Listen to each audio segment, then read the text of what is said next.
Hello, I'm in a 2001 Chevy Impala, and today I'm going to show you how to open the hood. So from the driver's side here, we'll go down, and then you should see a lever here. It's a little resistance that you pull.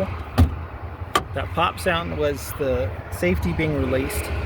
You should feel some tension, but if not, there's cables here. Maybe double check that's connected and has some tension. Alright, we'll go to the front now.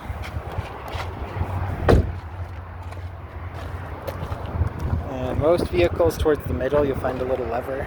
You see the hood's loose. Okay, so here's the lever. So we're going to push and lift. So we're pushing and lifting. There's the hook it was on. And there's that component we just opened up. If you're having issues with this part, you might want to make sure there's no debris or anything in here, cleaned up, some WD-40 to loosen this. And then sometimes if like your hood's out of alignment or one of these parts, you might need to recenter it. And then worst case, these components are fairly affordable to replace if needed. But otherwise, I hope this was helpful and hope you have a wonderful day.